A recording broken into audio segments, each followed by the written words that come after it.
Hello, hello, and welcome to Netlify Deploy.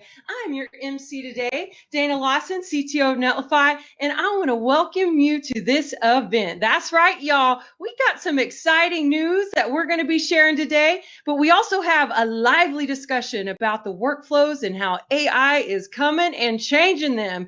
And I'd like to remind you all that, yes, this is streaming live. I am streaming live to you from Portland, Oregon. That's correct, people. And we have some awesome things to share with you. But before we get started, just a little bit of housekeeping. Keep it kind, keep it nice, but most importantly, have some fun, y'all. And we have the chat open and live. We'll have time for a Q&A and a little short survey for you all. So let's get this going. Up first, I'd like to introduce and share with you my amazing speakers that will join me. But before we go into that amazing discussion, I'll kick it over to our CEO, co-founder, Matt Billman of Netlify to share some more news. Over to you, Matt. Hey everyone, I'm Matt Billman, CEO and co-founder of Netlify. Super excited to see you all. I started Netlify more than a decade ago now in order to build a better web and to really help developers create and unlock the power of the web. And right now, we're in this really special moment in time where millions and millions of new developers are coming to the web through agents and through code agents. This world where AI can now write code for people is just dramatically lowering the barriers to entry to become a developer. And we're really seeing that firsthand at Netlify, where millions and millions of new people are coming in the front door to us every day. Just yesterday, we had 17,000 people sign up for Netlify, and so many of them with completely different backgrounds than the traditional developer coming to build on the web and become developers. And the way we build is also really fundamentally changing due to AI. This started early on when Dana Lawson was still at GitHub and worked on Copilot to introduce this idea of AI autocomplete. We then started prompt-driven development with chatbots. We started getting more and more async with our agents. And now we're starting to see agents like Claude Code or Codex or Gemini CLI be able to take on long stretches of fully autonomous coding work on their own. And sometimes I hear this sentiment that all of this vibe coding, no one is building anything real with it. It's just hobbyists and so on.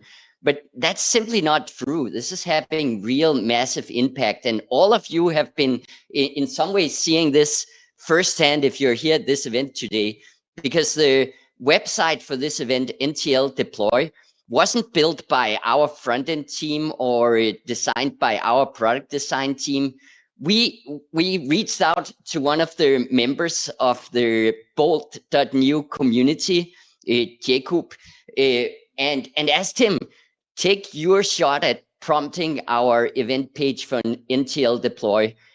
So this event page, totally 100% built from Bolt with pure prompting, no hand coding involved. And it's been one of our most successful event pages in the last many years.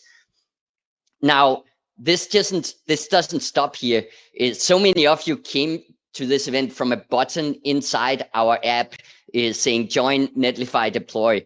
And we've actually traditionally been really bad at adding these kind of callouts inside the app, because what happens is that when we are close to a big launch and building a bunch of stuff, all of our front-end team is really busy building that stuff and not extras. But in this case, Sam, who runs product design, was able to just jump in, prompt an agent, and make that happen on her own. And I'm going to talk more about how that happened, because that is one of the big launches today.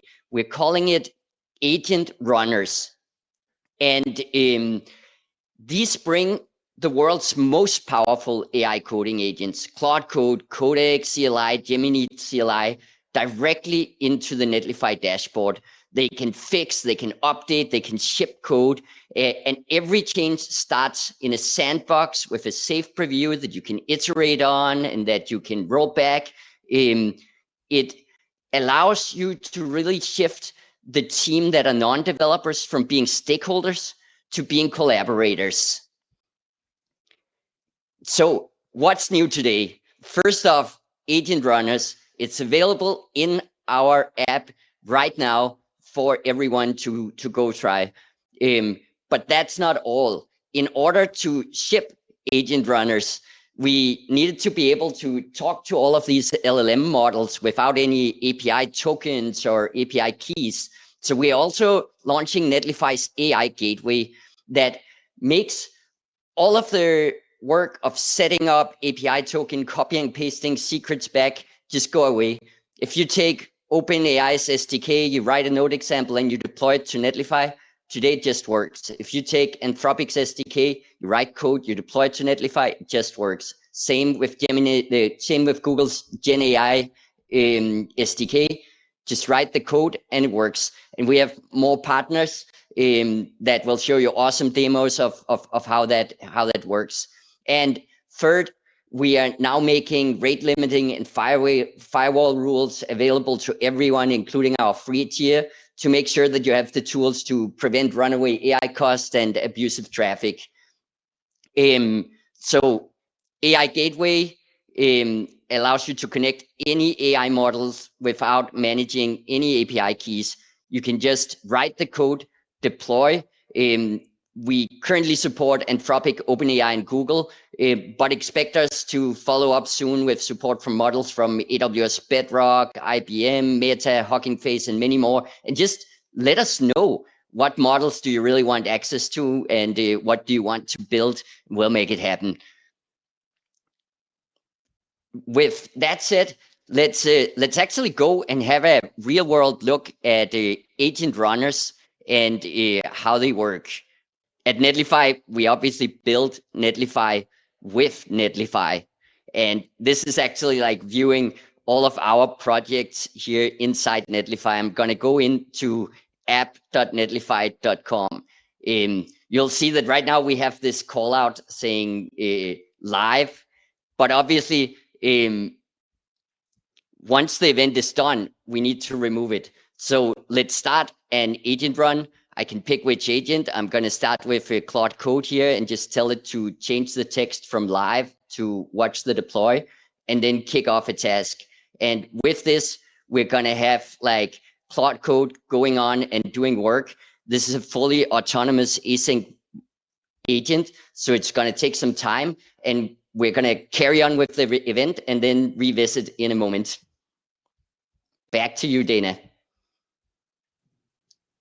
Oh man, Matt, I don't know about you, but I am so excited to be releasing these features out to the world. I've been playing with it for a while now, and I'm telling you, I feel super powered. I'm shipping more code than I have, no lie, probably years. You know, us CTOs, we can still drive behind a keyboard. But, you know, with that, I think the people out there want to go a little bit deeper and hear how other folks here at Netlify have been using this amazing feature and others. And so we're going to show you a little bit more of the sausage making behind the scenes. And to do that, I'd like to introduce our head of developer education, Sean Davis, to tell us more.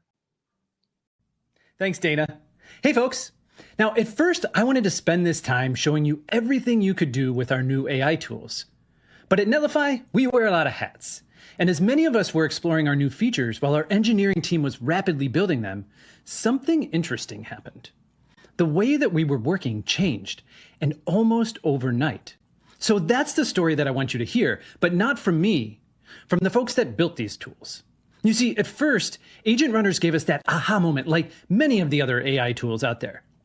So today, let's start with Vanessa, sharing her first moment of magic with agent runners. When I tried to add a login to an app, since I don't have a technical background, I had never even attempted to do that before. So I just asked the agent to do it. But it did say, well, you need to enable this here and this there and Netlify. And then I went and did that, went back, and I had a login button and it worked. And I was like, oh my God. And here's Taylor, sharing how she used agent runners to apply user feedback to our application. One of the times that I've used agent runners is from seeing some user feedback on Twitter. of how we were communicating something in the application itself. And that's not a code base that I'm like super familiar with. Instead of asking an engineer to go make the change, I actually prompted the agent runner to do it. I opened the PR. I shared that in an internal Slack channel of our front end crew at Netlify, and someone reviewed it and it got merged in. The more we used agent runners, the more we found folks working on projects or in ways they couldn't previously, based on the access they had to the code. Let's hear from Garrig, who was able to do more to prep our website for this particular launch than he would have been able to do without agent runners. So as we prepared for this product launch, instead of going through that typical, rigmarole process, I can just go in and add things like a redirect or even update kind of our navigation and things like that. Before agent runners, I think we would have had a ton more like coordination overhead and tickets with our web development team that would really lengthen like the cycles of launch. And Vanessa, who saw engineers working to add code in ways that would have previously led to backlog tickets. More backend engineers that don't usually touch, when they need something on the front end, on the app or the emails or like other, other services, they're like, oh, I can just self-serve, it's a lot easier to just jump and ask for an agent to do this change. And then, where before is like, it requires more coordination, even if it's small things, right? Here it's just like, hey, this is what I need. Here's a PR. And so it's about like being a little bit more effective. Agent Runners has so much power and potential because it enables anyone to contribute content or code to any project, and to do so in an asynchronous manner that teams can bend to their own workflows. But what adds to this is the unique and secure context the agent has to a site running in production. Here's how Dom thinks about the interaction between the layers of context in a project making use of agent runners. Where runners really kind of aha momented for me is like, my models in the IDE only know what the web can give it, whereas runners know deeply the core of the platform and are only going to get more educated as time goes on, which is really exciting. In runners, you'll see there's also a context window beneath the runner itself. And so you can keep long-lasting context for your runners to look back on and make decisions. It now has the context of that. It has the context of your inspirations or context window, and it has the context of Netlify now. And so like you kind of have this like really embedded knowledge space for these models that you'll be working with to work off. And they're the same models that you use inside of your IDE. So you get to kind of pick and choose like which ones you feel are going to be best for the job. And now it feels as prepared as it can be. Okay, so everything we've heard so far is already incredible to me. But the absolutely wild part of this story begins when we started using agent runners to build agent runners. Here's Sean Roberts to add a little color. So when we're developing under a tight timeline, right, you have to be very judicious about what things make it into the product and what don't. And in that crunch, you're sacrificing all the nice to haves. Right. But with agent runners, we're able to take a prompt, set it to task about, trying to build out a feature or experiment. And it doesn't cost us any extra time. It doesn't delay our launch. And we can decide whether or not we want to incorporate it or not. It was an order of magnitude faster for us to ship these types of features under a tight deadline without risking the deadline itself. Just listen to this story. Our head of product contributed a key component that may have otherwise led to frustration for early adopters. While we're building the agent runners feature, as we're testing it out, one very simple instance was I wanted to cancel a task. One of the runs, I kind of made a mistake and I wanted to stop it. I clicked the button and it just stopped the run, which was nice because I was kind of sure that run would stop. But immediately I was like, wait a second, this can actually happen, mid a very long run, and I might hit it by mistake. What if I want to be sure that I'm canceling something that might have cost me a lot of, inference so far. So I figured, hey, let's just like put an "Are you sure?" message in there. And I opened a task, essentially opened an agent run and gave it that task. I was like, hey, listen, when you click cancel task, just use our standard "Are you sure?" dialogue and bring that up, right? And within minutes, that was built. So look, we're now forever changed. There's just no going back. But what I'm most excited about is how it raises the bar on the detail that we can bring to products without sacrificing additional engineering time. Here are Taylor and Vanessa on addressing the little things. Often it's like little paper cut type changes, and they just get deprioritized because of that, because like there's bigger issues to work on. And so it's only at the mercy of like if someone has a few minutes and that just happens to be the one. If it wasn't me doing it, it would just sit there.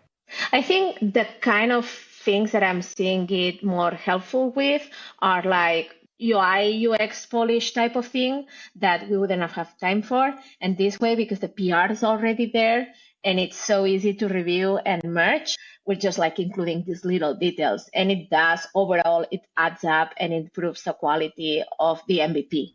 And I couldn't leave out my favorite quote from all of these conversations. I can't do my work anymore without agent runners. So it's time to look ahead. And that's how I ended all of these conversations, by asking folks what they were most excited about.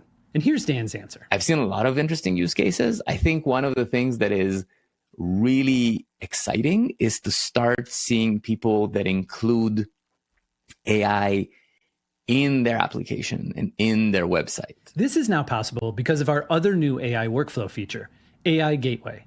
Here's Alad with a great explanation on how AI Gateway works. Any kind of like compute that you run on Netlify, or even if you run stuff locally with the Netlify CLI, it's going to inject basically all the relevant environment variables for all the major AI providers without needing to open an account, fill up your credit balance, make sure that you have enough credits. It's fun. It kind of like brings back some of the fun that, get lost if you have to think about accounts and credit balances and keys with all these providers. You can use it without thinking about it. Just deploy a project to Netlify and start using AI providers.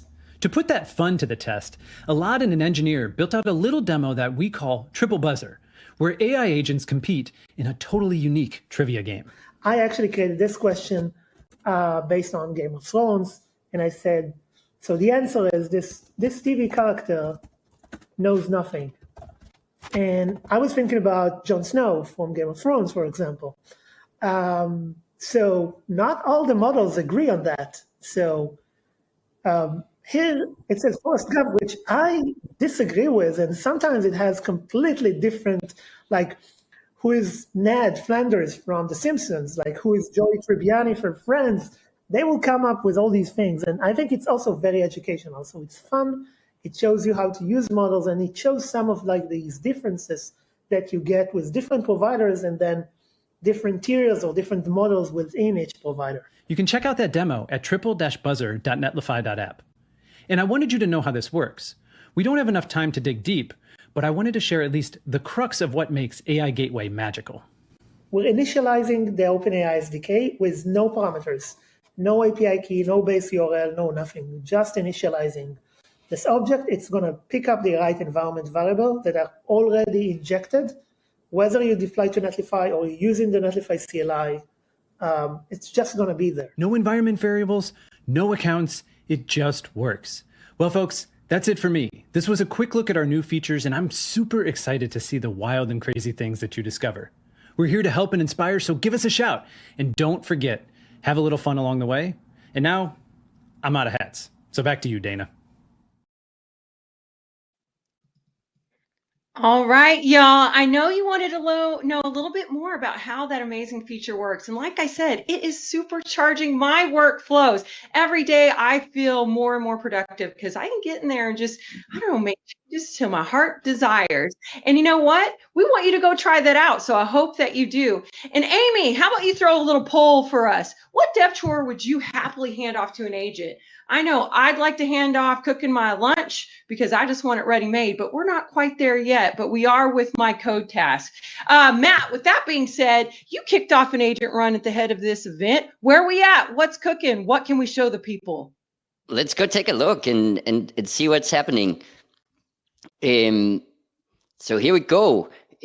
Plot Code has finished this task. We can see what it worked through. It was looking for like the right text, and then it making the change and then running all of our test suites and linting processes and so on to make sure this is ready. Importantly, like the result of this run is both a diff, relatively simple here, right? Like we can see what it changed, and then I can open a preview, and this preview is a unique preview URL for this agent run, just like deploy previews from GitHub pull requests, right? Like I can go in here and I can see, oh, we've changed this to watch Netlify deploy instead of live now, and I can say this looks good to me. It's a simple change here. I could either go create a follow-up task and keep iterating, or I can directly open a pull request, and this will put our bots to work.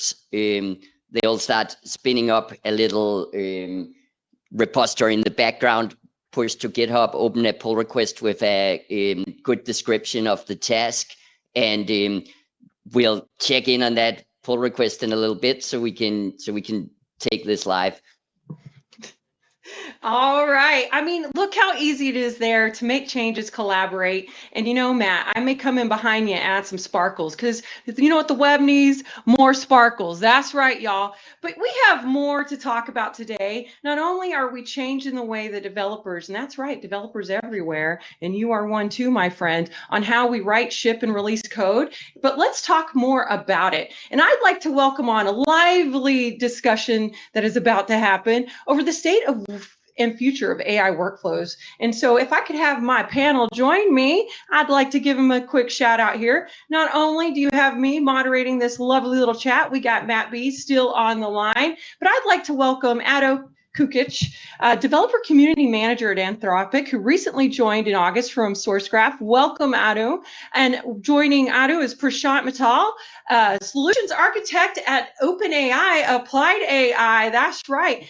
Before OpenAI, Prashant was one of the first deployed engineers at Retool. Boy, man, I love Retool. Thank you, Prashant. And not last but not least, we have Yoko Li, partner at A16Z, previously at AppDynamics, founding engineer at TrainSpotted, and led product at HashiCorp. Boy, howdy, do we have some industry heavy hitters. Thank you for letting me join y'all. I am definitely not worthy, but we're going to have a little bit of fun for the next 20 minutes or so. And people, don't you forget, we got Q&A at the end. Don't be shy. Not only are we talking about skateboards, we're talking about workflows. That's right. So please get your questions or jokes in. We'll take them all. All right, folks. We've already saw this, that AI can crank out the code. And the question isn't anymore, can AI code? It's like, I don't know, does coding even matter? Does it matter? Does the infrastructure, architecture, all the things that make ideas alive on the internet for you and me to share, does it matter? And really, if it's writing code, what are the things that we should be doing? And are we still developers? Are we still getting that almighty title of developer, creator, builder? I'd like to say yes, more now than ever, but I didn't write a manifesto about it. That's right. If anyone can type a prompt, does it make them a developer? I don't know. Adu, what do you think about this? I know you've had some thoughts there, and Matt Billman, you wrote a manifesto about it. We all are developers, but I'd like to hear from you two.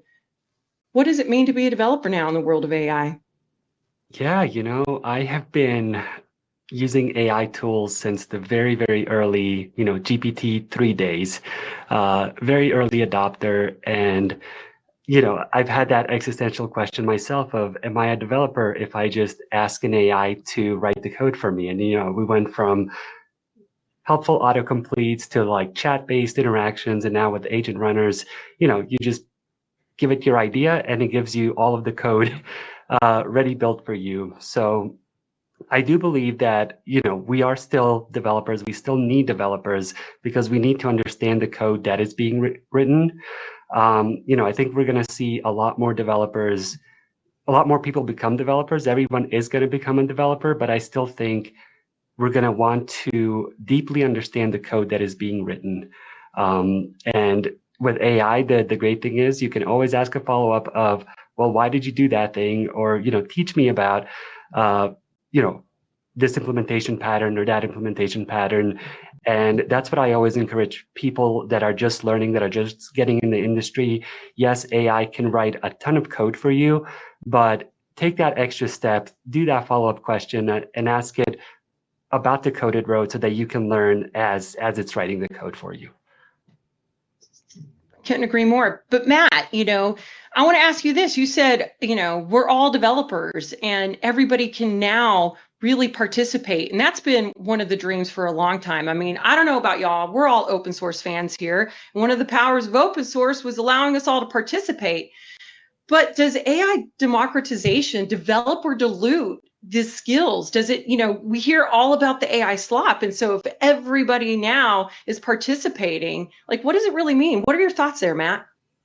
Yeah, I think there's some company out there that sort of tries selling the idea that AI replaces developers and like just tell AI what to do and there's no need for developers. And I think that's not how it's going to work. I think it democratizes access in the sense that one of the really big barriers to entry to doing development had been like the knowledge of code and syntax and algorithm and sort of this substrate beneath the layer of what we can see.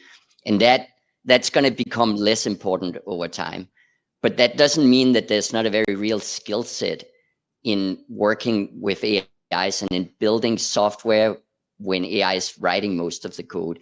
And I think it's really interesting to see how the skills changes from more of like the syntax code algorithm skills towards more of the clarity of thought, understanding users, understanding what to build, understanding systems design, understanding how to do tasks in isolation and like structure your work in a way that models can be effective and can do the work, and how the work changes toward being good at orchestrating a lot of autonomous agents that go work and figure out how to drive that collaborative project with the AIs. So I think there's still very important skill set in developing software that's never going to go away. Like writing code was always just some small part of writing software.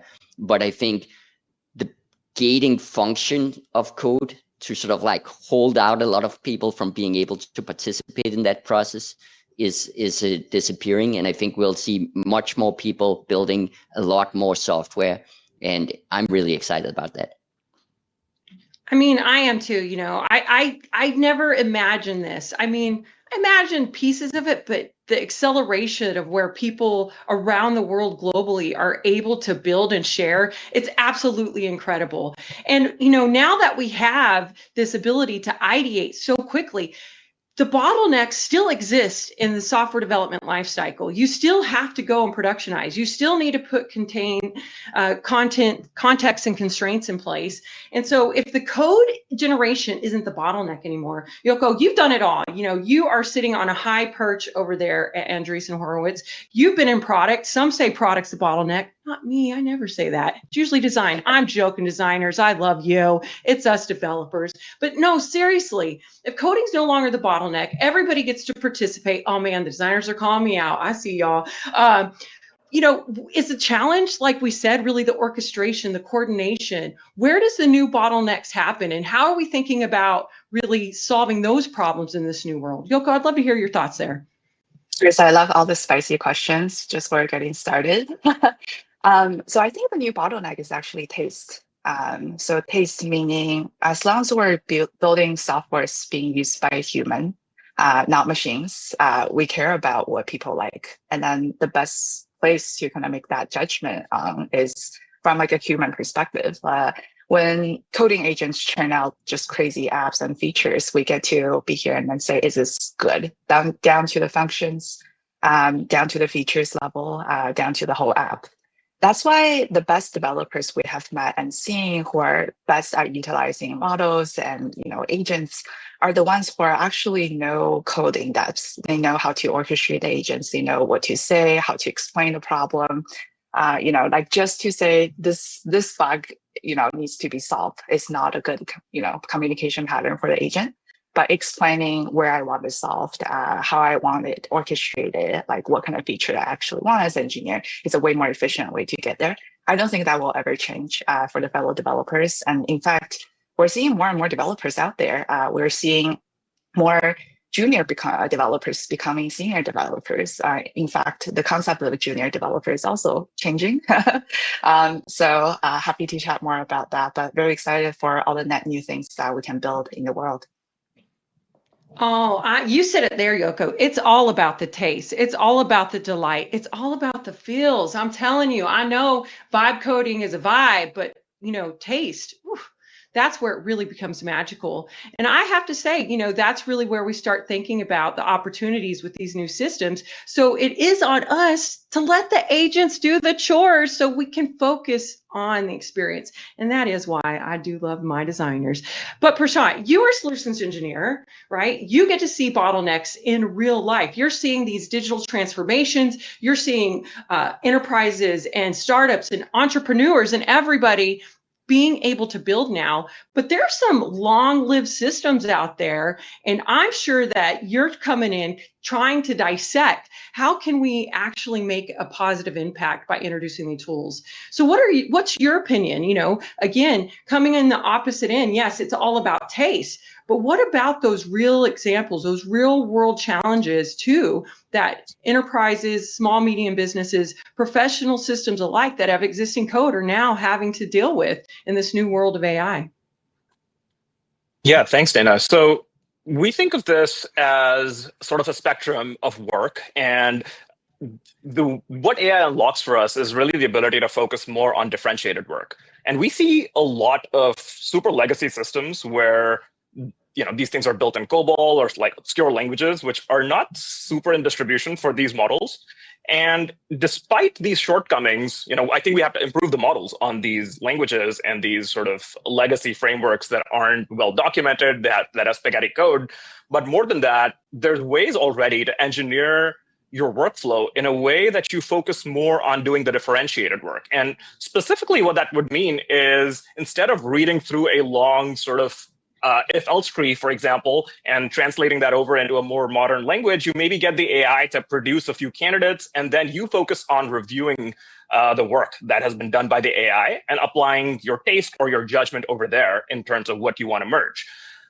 So I really think that on some level, the initial phase of applying AI to software has sort of automated away some of the most joyful parts of building new things. I used to really like building prototypes and applications, and turns out that's really easy now with things like Codex and Claude Code.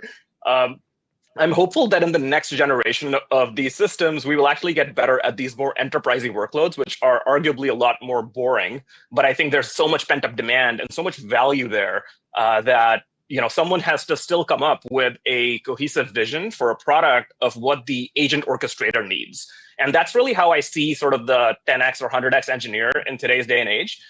They're not writing individual pieces of code. They're actually orchestrating swarms of these agents that are going and sort of doing their bidding.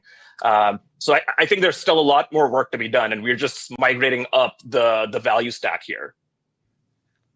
I think so too. And it's unlocking, I would say, new jobs. I know we keep saying like AI is not taking the jobs, developers still matter. Developers 100% still to matter. It's our jobs are shifting. It's just like when we had the rise of DevOps, when we thought about how we can change and automate our systems versus doing it by hand. This is just the next step change in that era of having humans really focus on the meaningful work. And I am excited. But with that being said, like there's still a spectrum of career development and growth. And will we still be writing code in 10 years or only orchestrating agents? I don't know, Prashant. I think it's going to be both, but I do feel like you just said that orchestrating agents will become more and more of a desired skill set. But let me ask you this, and Yoko, you touched on this for a minute. Okay, if AI is clearing the backlog, if we have all the code, what are the jobs to be done for junior developers? Are those jobs going to be disappearing? Or where are you seeing a path for this? I think there are two things. One is the backlog is not clearable. It keeps increasing.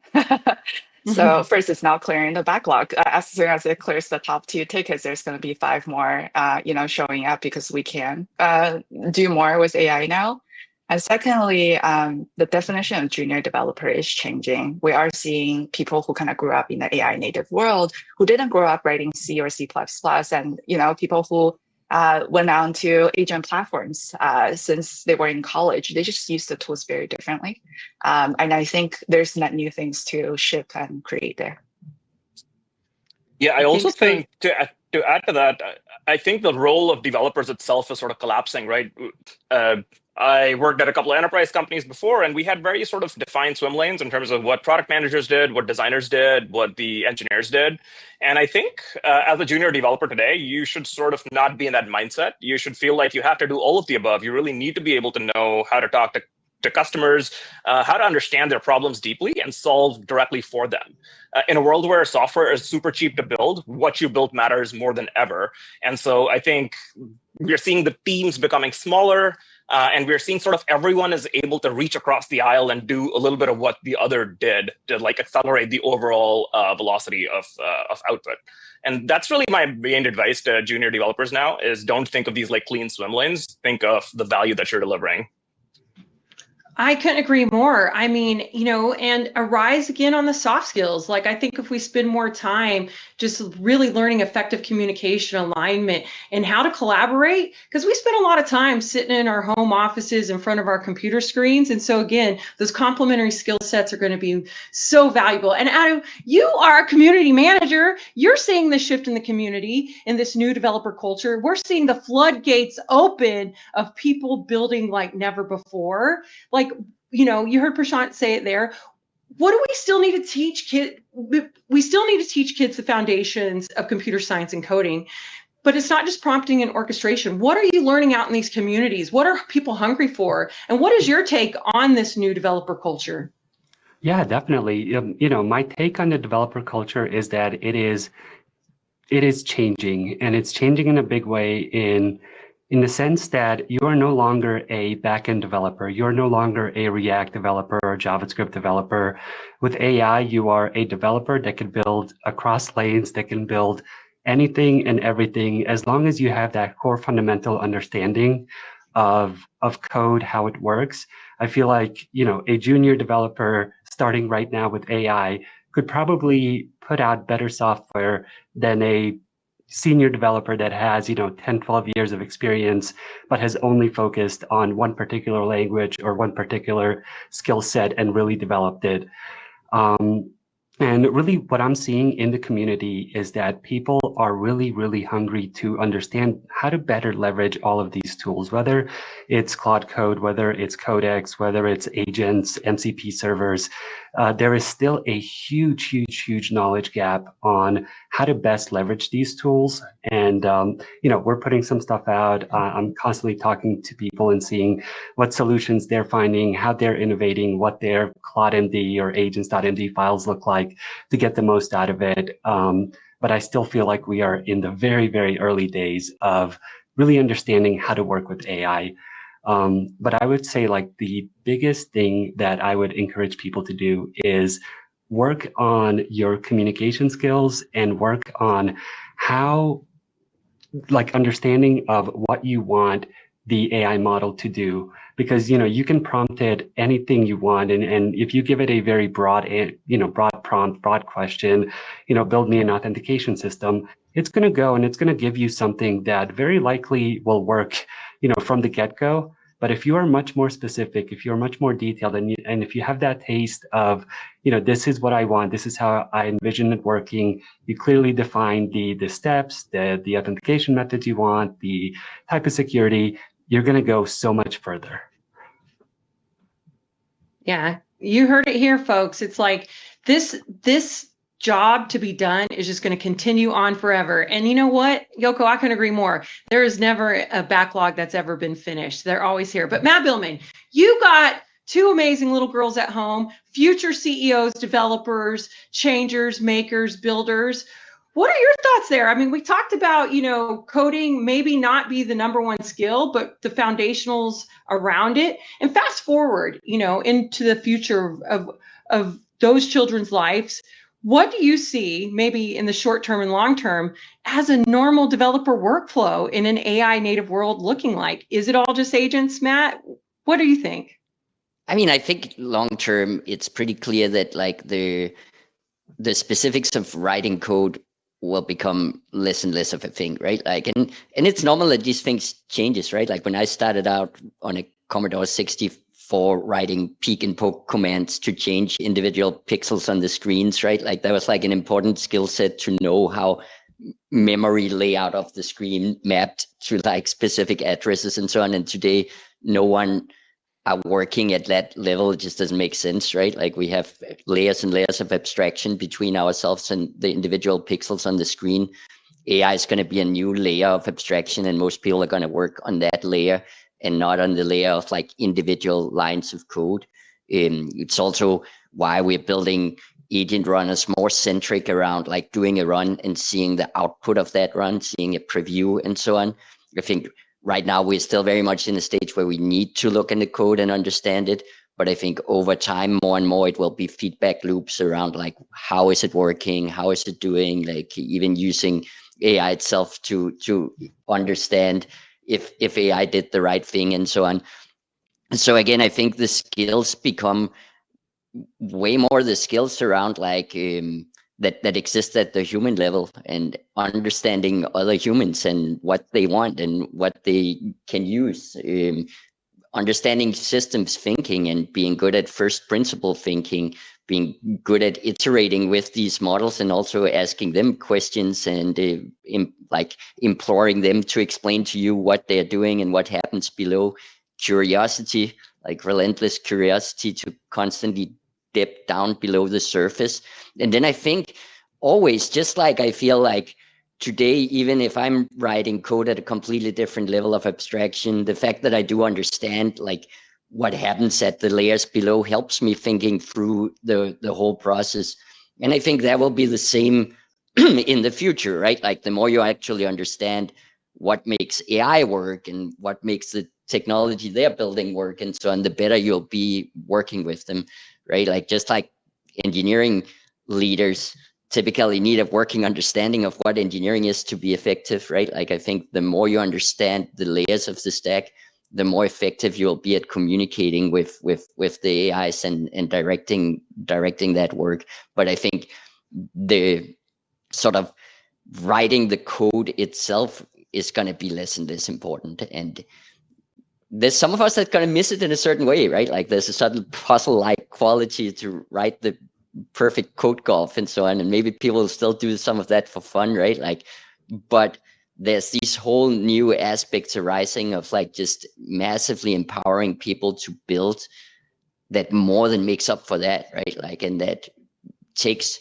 building software from a very niche skills in reality, right? Like right now, if you look at like total population of people with internet access and computers and everything, there's like 3 billion spreadsheet users or something like that, right? Like, and if we're like really generous, there's maybe like 100 million professional software developers, right? Like, so anyone today that uses software needs some of those 100 million to build software for them. And that's like very like wicked balance between consumers and creators. And I think with what's happening now in AI, we'll see that really shift, and we'll see being able to build software becoming like a common skill set that's not isolated to professional developers. Just like the printing press meant that like writing, like you can still be a professional writer and there's still professional writers out there, but also just about all of us are expected to be able to write at a certain level as part of our job, right? Like to do our function. And I think software development will be similar, right? Like there'll still be dedicated developers, but software development will also just be part of the world and part of what we are expected to do. Oh, I couldn't agree more. Like I said, it is an exciting time to be a technologist. And I believe that now the whole world gets to play, and, you know, building that context and teaching and education and really supporting each other through this new world, because, you know, it's uncharted territory and we are all just in it together. So let's continue to lift each other up and share this amazing knowledge. Because remember, You still got a human in the loop because you're doing it for the humans in the loop. Now, we got about 4 minutes. I know that's not enough time to ask some darn questions. That's right, y'all. If you got any burning questions, not just about skateboards, but anything else, hit it up in the chat right now. Feed them over to me, and I will get them out to this amazing panel.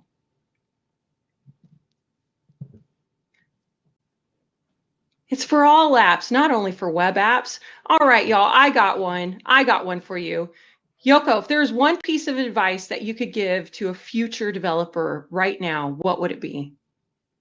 Get your hands dirty, experimenting with everything, all the models, all the tools, how the agents work. Don't be constrained by how people used to use software, or I guess build software. Don't dive too deep in the textbooks.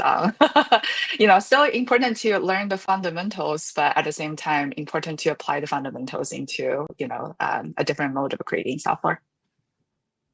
That's right. That's right. Be curious, have a growth mindset, get your hands dirty. I always say there's no better place to test than in production. And, hopefully with agent runners, you can go do that yourself. But no, seriously, any questions coming through? Will this recording be available to watch? Yep.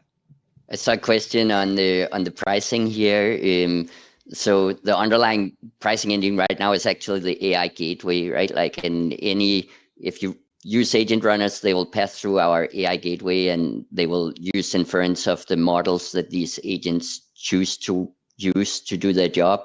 And that gets translated into credits in our new credit-based plans. And you can use the same spend control as for all your credit-based usage to keep track on that and keep that in task. But it's basically just based on the list prices from the model providers we work with. All right. We got some questions coming in. Next question from Chris Black. Will there be a limitation on these new features? I'm imagining that's what you want to ask, Chris. How do people go about buying and getting these, and what are our limits? So the main thing is that right now you have to be on our credit-based plans, because it's supported by this AI gateway functionality that rolls up to credits. And that's really the only limitation. It's available to everybody right now in Netlify's UI. You can just open the app and start prompting, or start deploying AI apps, and they will run. Awesome. Man, we got a lot of questions coming in for agent runners, and folks, we will get this all out to you and more. We got some asked for some hot takes on some LLMs. But next up, we got, are there any instructional demos? There are demos landing. We had some in this call. We have more coming out soon to be built. And so, yes, we will have some. We got a question to Ado and Yoko. If you had to build one micro SaaS that's going to scale for sure to 10,000 users, which niche as an idea would you be built, and why? That is a very, very good question.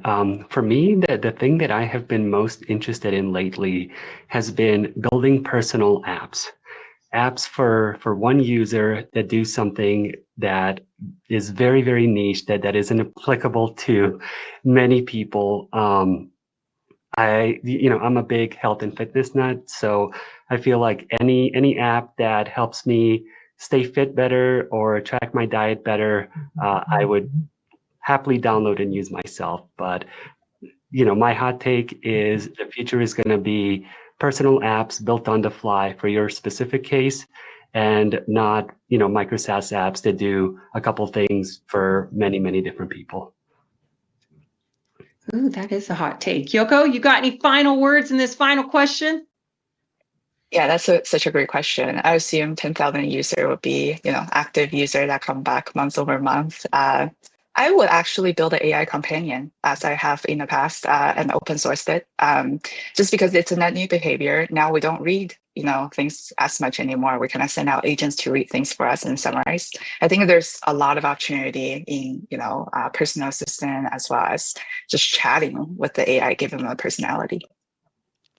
Oh, I love it. Build your own assistant. I am working on mine right now. You would think I am like the world's most active linear user of all time. It's my agent. But I want to thank you all for joining us today for this lively conversation. Prashant, Otto, Yoko, Matt B, it has been an honor to get to have this time with you. And I'm sure you out there had a good time too. Please don't worry. If we didn't get into your question, we'll come back and get to them next. But I want to thank you for your time this morning and sharing your thoughts. It's been awesome to have you on. Thanks so much. Thank you. Awesome. Thank you. All right. All right, Matt, you better not leave the stage because it is that amazing time right now to hear what's happening next at Netlify beyond agent runners. What's on the roadmap? What are we doing? Give the folks a preview. Yeah, we have a lot of things coming, but specifically to agent runners, some of the things we're really excited about is support for orchestrating agent runs through webhooks. Just like you can trigger builds on our platform with webhooks today, I think being able to trigger agent runs that go take some data for a webhook and update the page, build something new, like that's going to be really interesting workflows that opens up to. We're also planning on being able to do questions upfront on your code base before triggering an agent run, sort of a planning mode. We want to integrate them into Netlify Slack application so you can like trigger runs and see the result of runs directly from Slack. And there's obviously like each of these agents have support for MCP, and for example with Cloud Code, you can just add configuration files to your repository and it'll start using MCP. But we also think that we can do more to orchestrate that across all these different agents you might want to use and make MCP support really straightforward. And then we've long had our collaborative deploy previews with the Netlify drawer.